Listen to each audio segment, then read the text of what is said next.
We are discussing about writing skills today, sentences. Whenever we speak, we use sentences, but we write also and use sentences. First thing, what we have already discussed is that all these sentences in English, the sentences are what? They are combination of words. And all these words, when they are combined, they form some meaning. So the different parts of a sentence are a part of speech. So all the English sentences, we have a subject. Almost all the English sentences, one subject will be there and one verb will be there. But some also have object. Now question comes, that subject and verb we have already known. What is an object?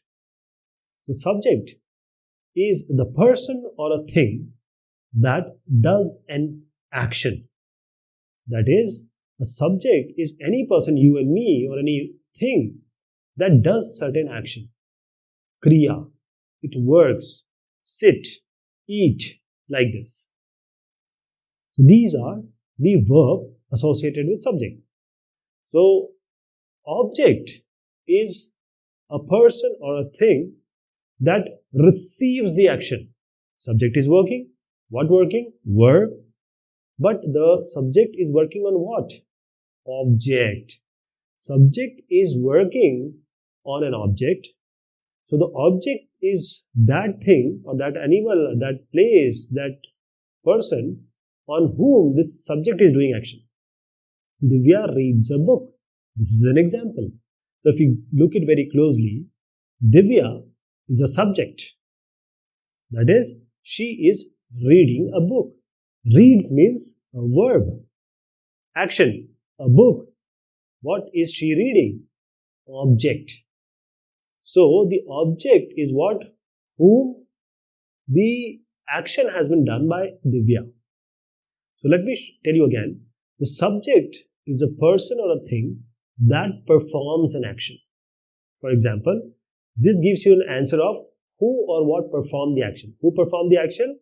Subject performed the action. You will find the subject from answering this question, who or what performed the action. If I ask you a question, the verb, that is, what is the action? The verb describes this action. That is, Divya is reading a book. Third question, let me ask you that the who or what received the action. The object here is book. The object is the person or thing that receives the action. Okay? So object receives an action. Let me tell you certain sentences and you'll see here subject, verb and object. So let us take one by one.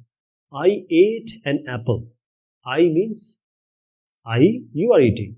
So subject, ate is an action, ate, verb. What did you eat? Apple, you ate an apple. He cooked dinner. He is a subject.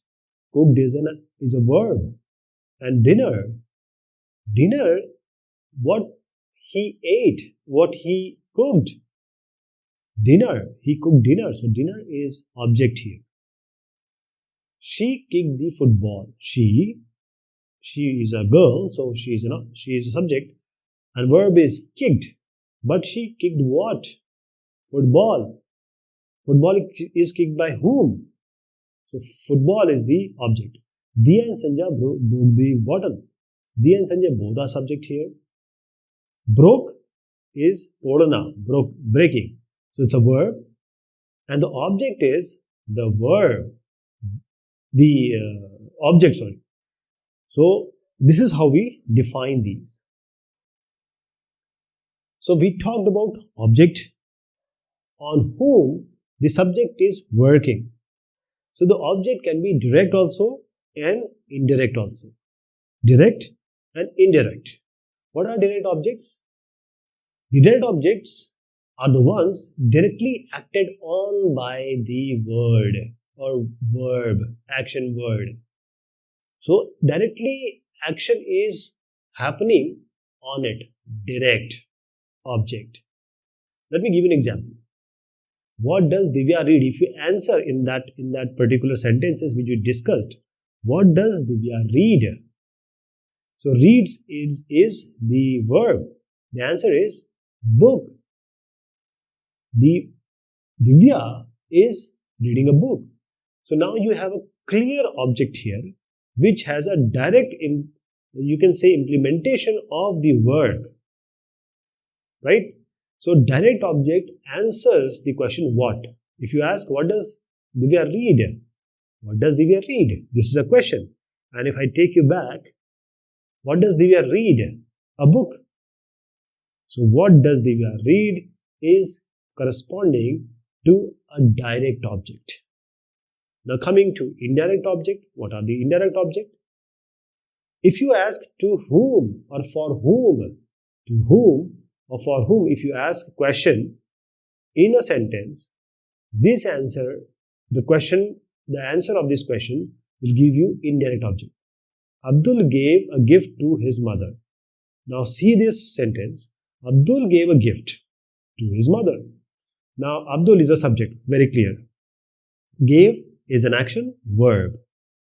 Now gift is object, and mother is also an object. Gift is direct, mother is indirect. Okay, so both. If you ask the question simply to whom, for whom, gift was for whom, to whom the gift was given, mother. So now this mother is an indirect object. Okay, there are certain sentences where you will only get direct object. Certain sentences, both direct and indirect objects you are going to get. Abdul gave a gift to his mother. Abdul is subject, gave, verb, gift, direct, mother, indirect. Gift and mother both are objects here. So let us take a few more examples to understand it more. Remember, what question and to whom question. Sanjay bought vegetables. Sanjay is the subject. Bought is a verb. And the question comes with verb. Verb. Verb plus what means bought what? Bought what? The answer of what along with verb, that is bought what? The answer is vegetables. So vegetable is a direct object. Indirect is not there. Fatima and Sonia played tennis. Played is verb. Fatima and Sonia is clearly the subject. Now played what? Played what? Answer this question. Played what? So they played what? Tennis. So tennis is the direct object here. The answer of what is the direct object. Direct gives you the answer of what. Coming to third. He offered me an orange. He is the subject. Offered means he tried to give me or he proposed me. Now offered is verb. Now the question comes verb plus what? Offered what? Offered what? That will be your direct object. Okay? Offered orange. This is the direct object. But if we ask a question, to whom? By whom? To whom? To whom the orange was offered? By whom? To whom? If you along with word you ask, to whom? To whom? For whom? He offered me an orange. So he offered me. So me is the indirect object. Me is the indirect object. The teacher gave us homework. Gave is clearly a verb. Teacher is the subject. Now ask the question. Gave us what? Homework. Homework is the direct object. Homework is the direct object. Now let us ask question with verb. To whom? By whom? To whom the homework was given? To whom? The answer is us. The teacher gave us. So us is the indirect object. Now coming to types of sentences. So types of sentences, two types of sentences. The way we form the sentence, it can be active, it can be passive. So let us see these two sentences. Sanjay broke the glass. Sanjay broke the glass. The glass was broken by Sanjay.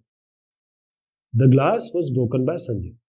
So what do you see here is, what is the Sanjay? Clearly, Sanjay is the subject here in the first sentence. In the second one, the glass is the subject. Verb is what? Broke. Breaking the glass is the verb. Subject has changed. So active means Sanjay is doing an action and the glass was broken by Sanjay. The glass was broken by Sanjay. The subject has changed. The object has become the subject. A subject has become object. When it's passive means we have to see it receives an action. The glass is receiving an action. So sentence where the subject does an action, subject is actually doing some work, the subject can be anything. Okay, it can be individual also, it can be thing also. In passive voice, sentences in which subject receives an action is passive voice. Please understand, the glass was broken by Sanjay. The glass receives an action by Sanjay. Let me give an example. She wrote a letter. She is the subject, wrote is a verb, letter is an object. Okay, now just change the position of subject and object. If you want to convert the active to passive voice, just take the subject and replace it with the object. She wrote a letter. So letter, you cannot write letter wrote she. So letter was written by her. Letter was written by her. This is subject. This is object. This is verb. I am saying subject who does the action. Subject is the person or a thing does an action. Letter is an object because it is receiving an action. Verb is an action, kriya. Now just change the position. The passive voice will be, the letter was written by her. Okay, we change the position. This is how I convert it. Passive also. In passive, just change the subject and object. In passive, letter is the subject and her is the object. He opened the letter. He is subject. Open the door. The door was opened by him. Subject object we replaced. Mohan played the flute. Mohan is subject. Flute is the object. Played is the verb. Now change the position. The flute was played by Mohan. The flute was played by Mohan. Active and passive this is. Now, according to the purpose, why we use a sentence, in which way the sentence is being used, there can be different types of sentences. Who broke the bottle? This is a question being asked. Who broke the bottle? So, I'll give you detail of that. First, understand, Sanjay broke the bottle. This is just a statement, right? No question, no exclamation. Sanjay broke the bottle. No, I didn't. Now here, there is an emotion involved. There is a feeling involved. No, I did not. So we have an exclamation mark here. So first question plus question mark. Third question. It was not a question. It was an exclamation. Now one more girl is saying, pick up the pieces. This is just a statement. Okay, but she is giving some order. She is giving some, or she is requesting. So these are different kind of sentences depending upon how we use them. What is the purpose of this sentence? First type of sentence is the statement or declarative statement. Declarative sentence. If you go to mathematical reasoning or discrete mathematics in future, you will see that these will be statement. Only declarative will be the statement, or assertive will be. Assertive or declarative. So the most common type of sentences these are, and it will just state certain thing. And I go to the school, I like eating vegetables. These are just statement or assertions, and they end by a full stop. Right? And I'll tell you how the things change. Question or interrogative sentence means here the question is being asked. So it ends with a question mark. So there is a question mark. Declarative statement is just an assertion, just a statement, only a period or a full stop. So here you see full stop, and in this example you see a question mark. So I go to school, the question can be formed, did you go to school? I like eating vegetables, the question can be asked, interrogation, do you like eating vegetables? Now coming to the emotion reaction or exclamatory sentence. You show some emotion, joy, sadness, fear, wonder. Now you use an exclamation mark. I came first in the class. I first came first. So this is a kind of joy somebody is showing. Order or imperative sentence, that is, you are trying to give some order, command, request or certain advice. So now this can have a period also. In the end, this can have an exclamation also. It can have it. But the order or imperative sentences are what? They are giving order, command, request or advice. So please remember, it can be a period. So the declarative and imperative, they both end with a full stop. Okay, but the interrogative will always be question mark, exclamatory will always be your exclamation mark. Okay, some imperative sentences can be exclamation also. Now, go to college today. This is a kind of advice being given. Go eat your vegetables. This is also a kind of a advice or a request. Now, let us see the other one also. It is very cold. Just a statement. This room is unclean. Just a statement. Now, question. How is the weather? Could you help clean this room? Now coming to exclamation. Oh, it's so cold. Now coming to some word. Somebody wants you to do something. Wear your sweater. Go to room. I completed my project.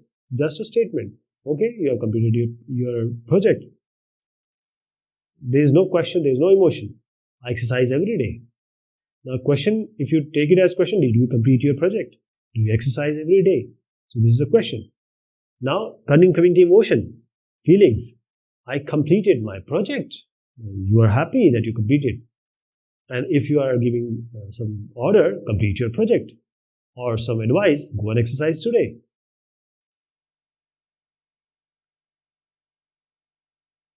Paragraphs. What are paragraphs? See, the paragraphs, basically, let me tell you, the basic in English are letters, alphabets. Words are formed by alphabets or letters. Sentences are formed by words, sentences. Then when you combine the sentences and you are giving or taking common idea, you take sentence 1, sentence 2, sentence 3, this will be a paragraph. A combination of sentences or paragraph. Okay? So when you have a paragraph, this will give you a common idea. You cannot have unrelated sentences in a paragraph. If you are giving certain idea, if you are giving certain other idea, you have to go to what? Different paragraph. Let us take an example. If you are writing about your school, once you are writing about your school, what will be your first paragraph?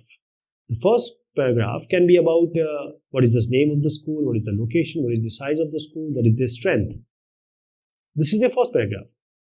Then coming to your second paragraph, that is, what do you like about your school? This can be your second paragraph. Okay, let me tell you here. The first paragraph, these both paragraphs I have combined. Now I'll tell you where I can have two paragraphs. I go to government higher secondary school, Balachari.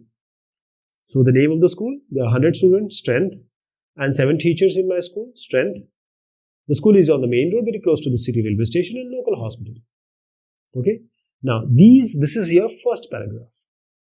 Now you can have two paragraphs out of this. The second paragraph will be in the next line. I love going to school and learning new lessons. My school has a playground where I play cricket with my friends at the end of the day. There is a library also. I borrow one book every week. I love my school. This is your second paragraph. So generally, these are the combination of sentences. In paragraph always, normally we leave certain spaces. We leave some spaces and then we start. Okay, this is just a formal way of writing. If you don't do it, it doesn't matter. But if you do it, it will be good, looking good. And there is certain spaces being left. Now, whatever we have discussed, let us see what we discussed is correct or not. Identify the subject in the sentence. The children played football. The children is the subject here. Football is an object, played is the verb. The children is the subject. A is the answer. Identify the object in the sentence. The children played football. So football is receiving an action. Object receives an action. So football is the object. Which of these sentences have both direct and indirect object? So take the verb. Ask the question what? Direct will come. Ask the question to whom, for whom? The indirect object will come.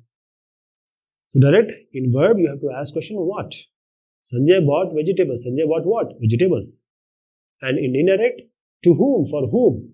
Sanjay bought vegetable for her mother. So mother, if the example would have been like this, mother would be indirect object. Let us come to the question here. I am watching TV. So I is subject? No. There is no indirect. He wrote his sister a letter. Now, if you see here, I is the subject, object is TV, and watching is a verb. So we have direct object here. She bought a blue pen, again subject, and here we have direct object. Bought is a verb. The girls played cricket, subject, and object. Played is the verb. Here you see, basically D is the answer, both direct and indirect. He wrote, and what did she write, or what did she write? Or what did he write? Letter is the direct object. For whom? For his sister. So it is the answer.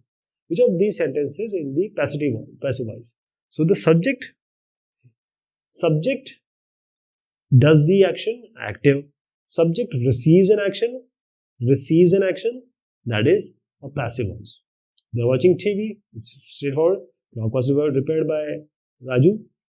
Is sleeping in the room, sleeping room. The pet dog with the postman, this is also direct. So A, C, D are passive. B is the and A, C, D are active. B is passive. The clock was repaired by Raju. So these are short answer question. We have discussed, whole discussion was all on this. So I hope you'll be able to solve this. Okay, this is all about this topic. Thank you so much. Take care of yourself.